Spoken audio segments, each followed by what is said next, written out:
Have you ever made a vision board of any kind? And if you have, has anything from that vision board become reality? Or are you living any aspect of that vision board? Or has that ever, occurred for you in any way? And the reason I ask is because I, first of all, love vision boards. I use them in many ways. I make them in many ways. And one of the comments or questions that I get a lot is, why don't they work? Or, people telling me of instances that they made their vision board and it didn't work. So we're going to talk about today my take on vision boards with all this, all this time that I've been working with them. It has changed. The way that I make them and use them has changed and evolved, and I'm sure it will continue to do that.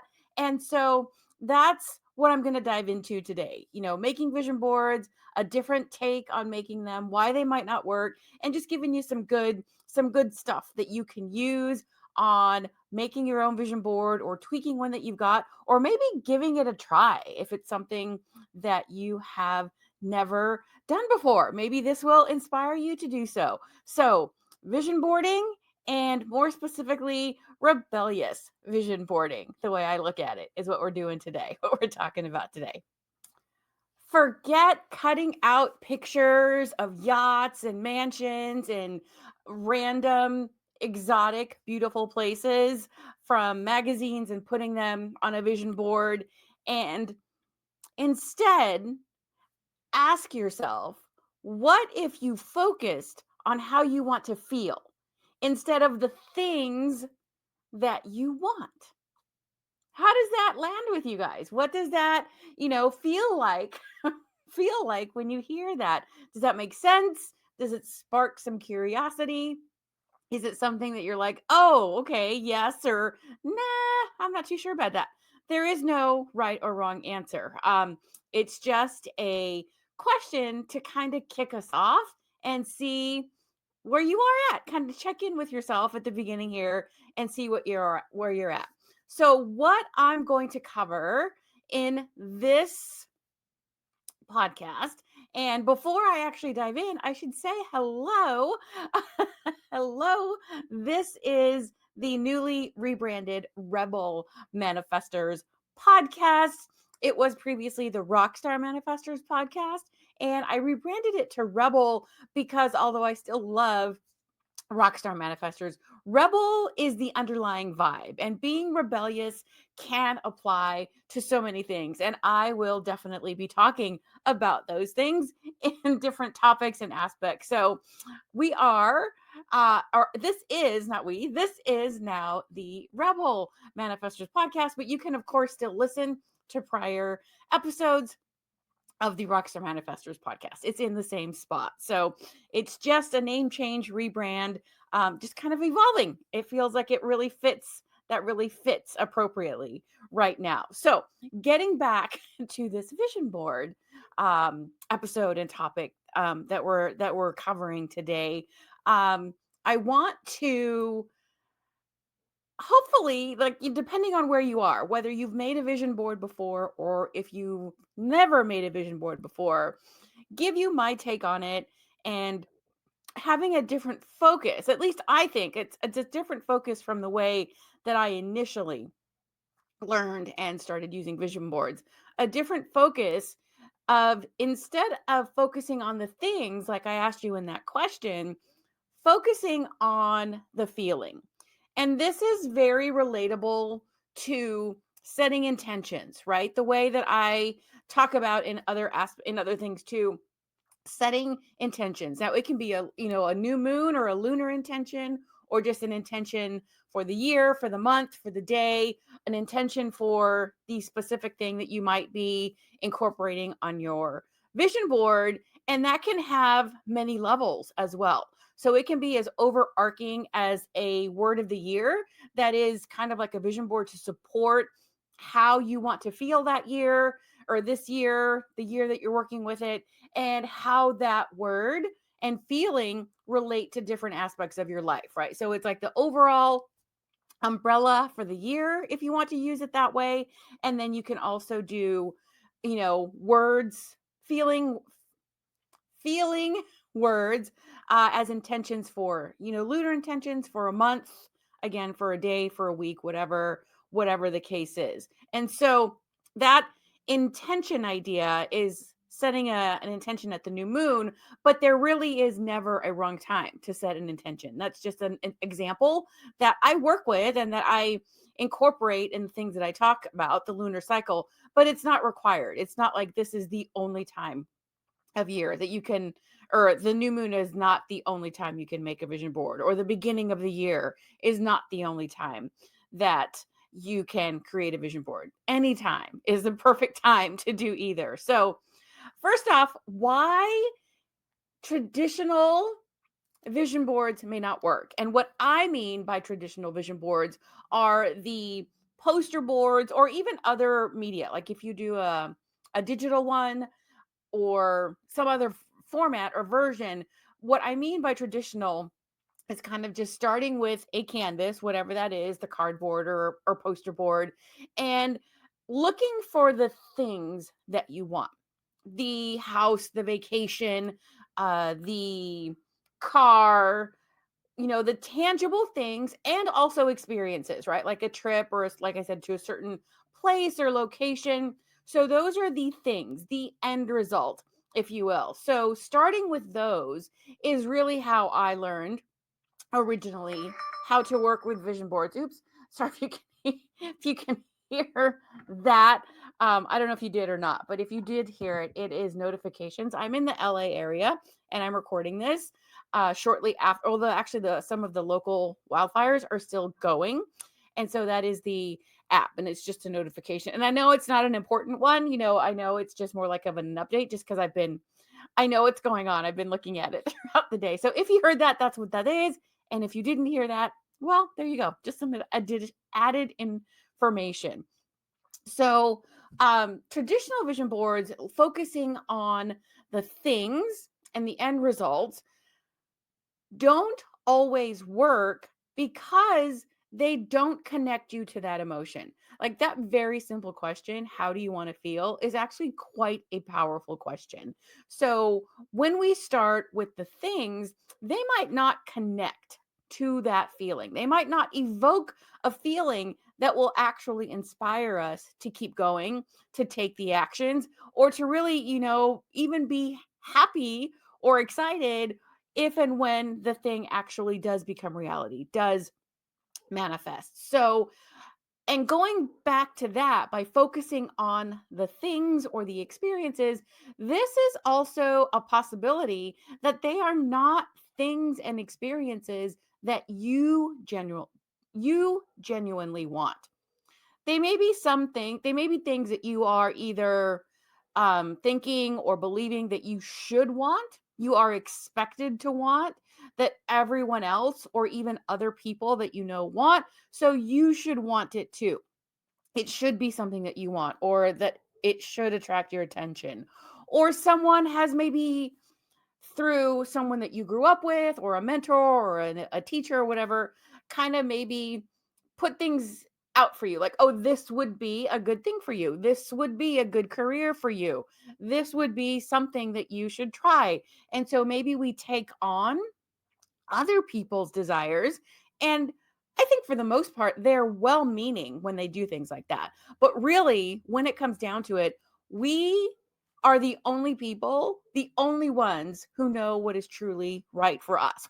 Once we reach the age where we're not, um, you know, in diapers and depending on our parents and becoming individuals with personalities and things like that, then we can decide at different levels as we grow. So not right off the bat, right? But yes, we are the only ones, especially as we grow and get to know ourselves, we are the only ones that know what is right for us, as well meaning as other people may be. And so focusing on material goals puts the focus um on the things, and so it might disconnect you. I think it definitely does disconnect you from the feeling. And so when you put pictures on there, like they might be great, they might be fabulous homes or wonderful places to see, but they don't connect or evoke a feeling within you. So it's not to say that it's bad to want those things, but it's important that they are genuinely your desires. So manifesting or attracting or creating, whatever word works best for you, it works best when our emotions are the guiding force and they align with the things also, like the things and the experiences align with those desired emotions. And so the rebel manifestors angle, if you will, like I talked about, is let's break the rules and create vision boards that actually inspire you to do the things and to achieve the things that you put on there. And it doesn't just become another piece of paper or another digital image that you have on your computer or wherever and never use and never look at and just kind of wonder, why did I ever make the thing? Because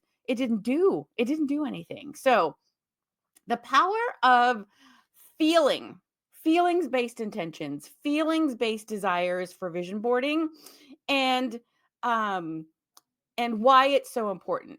Because we have a thought, a thing that we want or a thing that we don't want. Anytime we have a thought, we then have an emotion, and we're not always aware of that.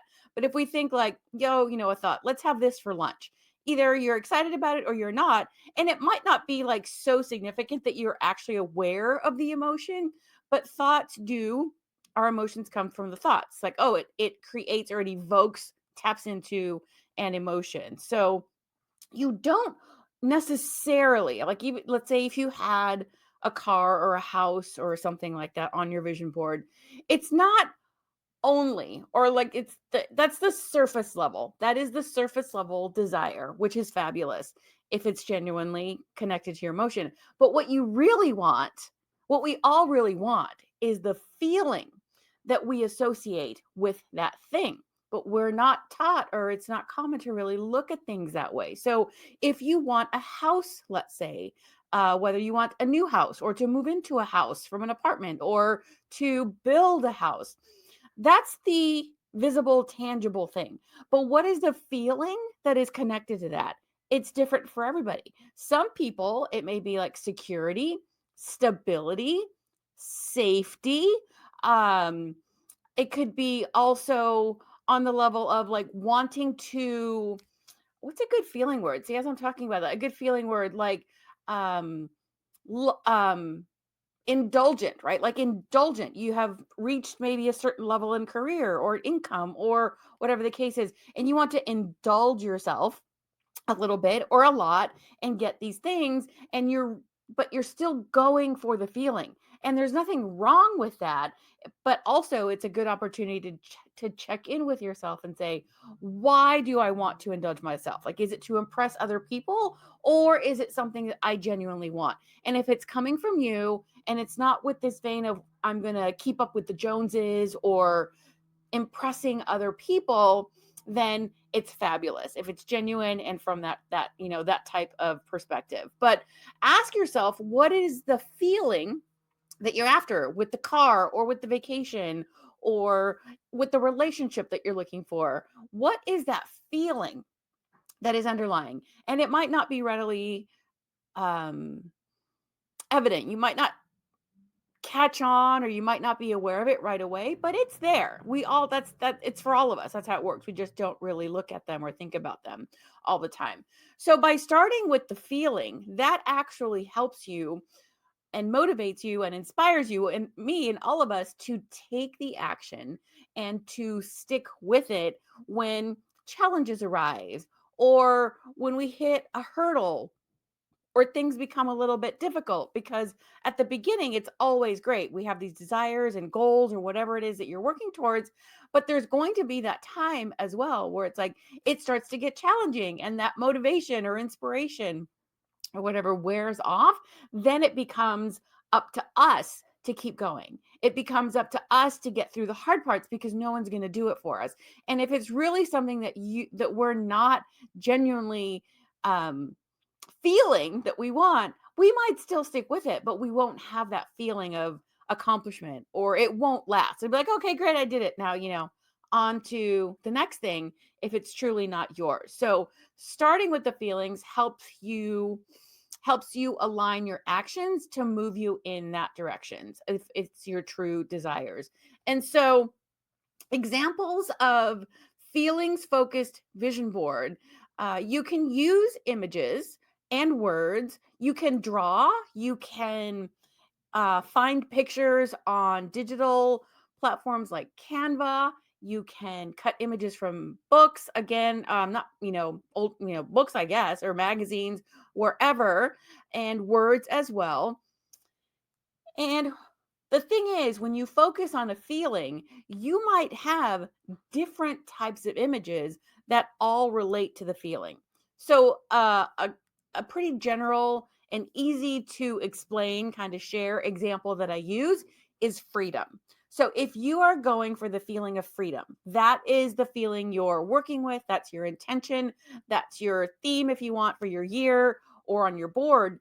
There are so many ways to feel free. You could feel free by riding your bike, right? As a kid, that was a definite point of feeling free, where we had our bikes, we freedom and independence. We could go to friends' houses, we could go a little bit further away, or a lot, depending on where you lived. But riding a bike could feel free. Going somewhere with the top down on a car, or the windows open and having the wind rush in might feel free. What are some other ways that you can think of that feel free? And so by making this the focus, and in workshops or activities and things, I say look at images, or look for images that evoke that feeling. So you might see a picture of an airplane and it's like, oh, the freedom of being able to fly wherever I want, to take vacations wherever I want. Or you might see something that has dollar signs or something that references money, and you think of financial freedom. You might see a clock and say, hey, the time freedom that I could have. And if I had more time in my day, or whatever. There's so many instances and ways that connect to that feeling. So that's really where you start to notice the difference. You might have all these pictures, and someone that just looks at your vision board might say, why do you want a clock? Why is a clock on your vision board? And you're like, no, it's because it represents time freedom for me. Or a car may give you the freedom to travel further and not rely on public transportation. So any number of things, infinite number of things, could connect to the feeling. So that's where you use that as your guiding light and find images, words, doodles that support that word, so that feeling. And this again is tying into the intention, like setting an intention for that word and for that feeling. So there are, like I said at the beginning, I have so many different ways of making vision boards and working with them, but I want to give you something to start with, something to work with on your own, so that you can try it if you have never done it before, or try it again, and know that the steps I'm going to walk you through are a general outline, and that you can use any format. You can use tangible, like poster board or a notebook, or you can do this on a computer. I use Canva, so that's the one I'm familiar with, but I'm sure there's other programs. Like, I don't know if Adobe, I'm not familiar. I mean, I know what it is, but I don't use it. So there's probably all sorts of other programs. So the concepts and the steps can be applied to the different things. So first of all is to identify either a main feeling, or if you're doing different areas of life or different focuses, you can have a few feelings that you're working with. But if you can, I recommend to say, what is the theme? Like, if I want to feel free and I want to feel spacious and I want to feel, I don't know, abundant, is there a word that connects them? Or is there something that can tie them together in another way? Like different images, like an image that represents all of them or a couple of them. So look for ways that they could tie together. But start with one. If you have a few others, go for it. Try it. It's not gonna, it's not gonna do anything. If it doesn't work, you just make another one or add to it or whatever the case is. And then that's where you go to work looking for the images, looking for pictures you can cut out of magazines. You can look for all sorts of images, like on free stock photo platforms on Canva. And then you can print them out. So if you don't have access to magazines or you don't want to be looking through magazines and keeping stacks or whatever, you can do digital pictures and simply print them out. You can also use words. You can put words together yourself with different type of letters, kind of like that ransom note kind of feel. If it feels creative for you, you can write the words out with markers, and if you're someone that's very good with lettering and things along those lines. And you can also include other things that are not so standard as well, like simply a swatch of color. Either you can use a paint or a marker or something that has that color, if that color evokes that feeling for you, or a feeling, right? Like green might make you feel abundant if you're thinking like monetary abundance. Pink could make you feel love. Red could make you feel feisty, spicy, fiery, those kinds of things. So include colors. You could also include flowers, because a scent of a flower might remind you or evoke a feeling. The color of the flower. There is no limit to what you can do, depending on the media or the materials that you're working with. There is no limit. Be creative. See what works for you. Give it a try to do different things. And then you put the pictures however you choose. There is no prescriptive right or wrong way. When I first started making vision boards and then doing workshops and things along those lines, I did not include a picture. Like, let's say I invite people to include a picture of themselves. Now I do. And I recommend putting it like in the middle of the board or the middle of the image, just a headshot or something of you, a picture of you, because that also helps our brain when we look at it.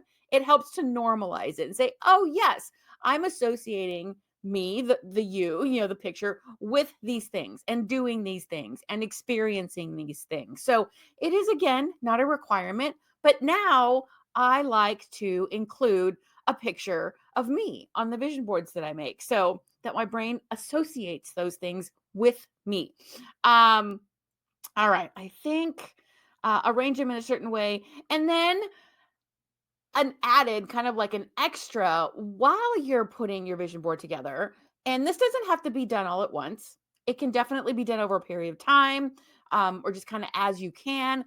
But create maybe a vibe or a mood or a feeling while you are making the vision board. So if you are working with love or self love or freedom, maybe play some music that also aligns with that feeling, that helps you feel that way. Create a vision board playlist, or find a playlist that has that theme in it, right?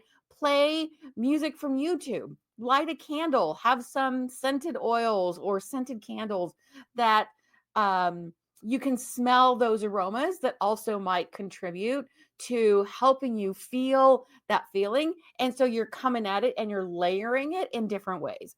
Again, none of that is required, totally up to you. And it doesn't have to be the same way every time. Maybe sometimes you only have a few minutes to work on it. And then another time you have a little bit longer, and that's when you play music or light the candles or wear clothes that makes you feel comfortable, or clothes in the color that that evokes that feeling as well. And let go of perfection.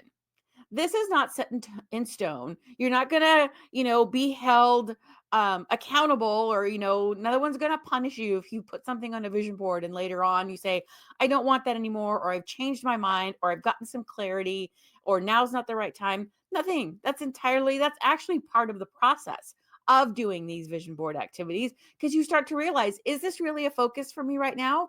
Is it a priority right now? Is it something that I want to, that aligns with this feeling, or might it align with another feeling down the line? So, no worries. Replace it, change it, no problem at all. So, those are the very basic steps. And then put it somewhere that's visible. If it's a digital version, you could use it as a desktop or your wallpaper. You could print it out and put it up. If you've made a physical version, you can definitely also poster it up, if you will, and just get creative about ways that you can look at it. And just, you don't have to do anything big. Look at it. You might journal some things like, oh, a day in this place on the, for doing a trip, or the decorating that will be inside the house that you've put on there, right? You can write about things like that. Again, just to make it more real and connect with that feeling more consistently. So, that's the basics. I do various vision board workshops throughout the year. So if you're not on my email list or in any of my platforms, there'll be information around here so that you can get the information and attend and participate if it's something that you are interested in. And a new segment or feature with the new name of the Rebel Manifestors podcast. At the end of every podcast episode, I'm going to have this little section called Rebel Challenge. And it's an activity or something to do, maybe a journal prompt from time to time.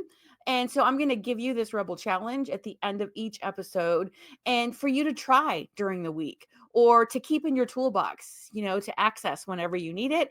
And if it's something that you do try, I invite you to comment or tag me, Rebel Manifestors podcast, or on my social media pages, and let me know what it was, what happened, what did you try, what did you experience. So the Rebel Challenge for this week's, the very first Rebel Challenge, is to create a version of a digital vision board. So not the picture like on Canva, but create a, like, on your social media accounts. This is really how I'm envisioning it. On your social media accounts, you know how you can save pictures or save posts, and then you can also create a folder or a place for them.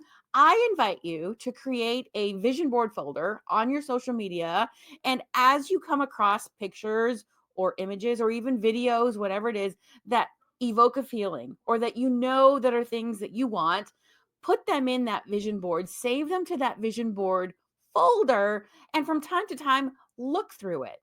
Look through it and imagine yourself there. Imagine what you would be doing if it's a place you want to visit.